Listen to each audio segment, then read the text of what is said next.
আসসালামু আলাইকুম। সপ্তম শ্রেণীর বিজ্ঞান টিউটোরিয়ালে তোমাদেরকে স্বাগতম।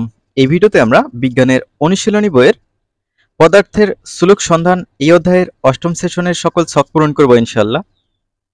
তোমরা পূর্বের ভিডিওগুলো দেখে না থাকলে দেখে নিতে পারো। ভিডিওর নিচে ডেসক্রিপশন বক্সে প্লেলিস্টের লিঙ্ক দেওয়া রয়েছে।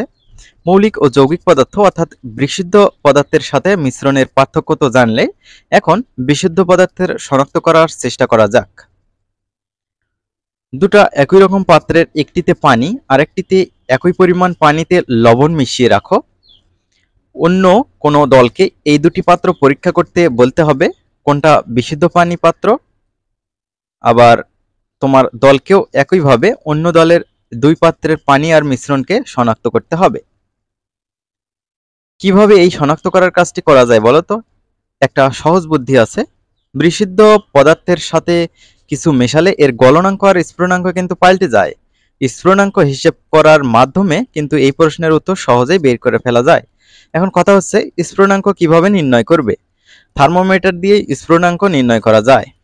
ভালোভাবে বুঝতে হলে এক কাজ করো, তোমার অনুসন্ধানী পাঠ বই থেকে বিশুদ্ধ পদার্থ শনাক্তকরণ অংশটুকু চট করে পড়ে নাও। এবার স্ফুটনাঙ্ক পরিমাপ করার পালা। পানি আর মিশ্রণ দুইটির ক্ষেত্রেই দেখতে হবে কোন তাপমাত্রায় তাপ ফুটতে শুরু করে। স্ফুটনাঙ্ক মেপে দেখলে বুঝবে এটি বিশুদ্ধ পানি নাকি মিশ্রণ। শিক্ষকের নির্দেশনা অনুযায়ী তাপ প্রদানের মাধ্যমে স্ফুটনাঙ্ক মেপে দেখো। সম্ভব হলে একাধিকবার মেপে দেখো, অন্য দলগুলোও একই কাজ করবে। ফলাফল ঠিক হলো কিনা তা খুব সহজে একটু স্বাদ নিলেই বুঝবে।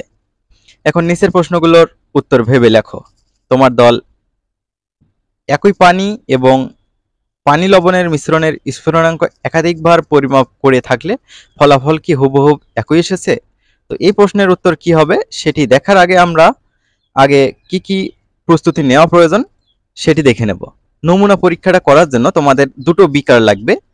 তো বিকার একের ফলাফল যা আসবে দেখো।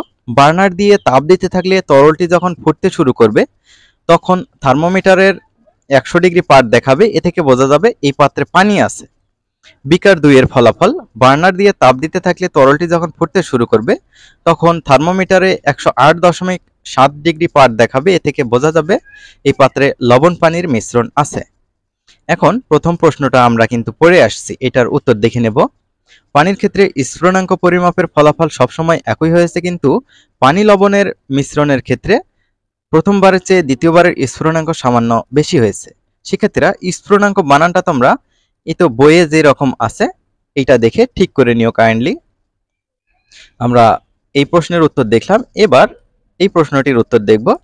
সকল দলের পানি ও পানি লবণের মিশ্রণের স্ফুটনাঙ্ক পরিমাপ কি একই হয়েছে নাকি আলাদা হয়েছে? উত্তর, সকল দলের পানির স্ফুটনাঙ্ক একই হয়েছে, কিন্তু পানি লবণের মিশ্রণের স্ফুটনাঙ্ক একই হয়নি।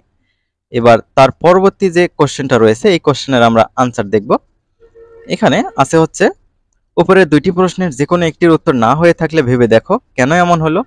কেন একই পদার্থ হবার পরে স্ফুটনাঙ্ক পরিমাপ হুবহু একই হলো না? উত্তর হচ্ছে, প্রত্যেকবার পানি লবণের স্ফুটনাঙ্ক পরিমাপ করার আগে কিছুটা পানি বাষ্প হয়ে উড়ে গিয়েছে। এতে এক একবার স্ফুটনাঙ্ক পরিমাপ করার সময় পানি ও লবণের পরিমাপের অনুপাত এক এক রকম ছিল, তাই পানি লবণের স্ফুটনাঙ্ক তফাৎ ঘটেছে। তার পরবর্তী যে গ্যাপ রয়েছে সেটা দেখব আমরা। এখানে এই কোশ্চেনের আনসারটা করে এখানে লিখব। কি প্রক্রিয়ায় এই পরিমাপ করা হয়েছে তা নিচে লেখো।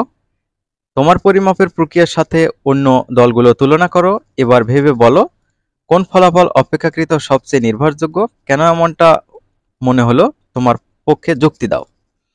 তো এটা উত্তর হচ্ছে, একটি বিকারে প্রায় অর্ধেক পানি নিয়ে তাতে লবণ দ্রবীভূত করে তাপ দিয়ে ফুটিয়ে স্ফুটনাঙ্ক পরিমাপ করা হয়েছে।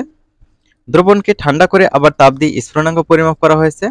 অন্য দলগুলো একই প্রক্রিয়ায় পরিমাপ করেছে। পানি লবণের স্ফুটনাঙ্কের ক্ষেত্রে প্রথম পরিমাপ করে পাওয়া স্ফুটনাঙ্ক সবচেয়ে নির্ভরযোগ্য মনে হয়। তো এই হচ্ছে আনসার। আমরা পরবর্তী ভিডিওতে নবম সেশন আলোচনা করব ইনশাআল্লাহ।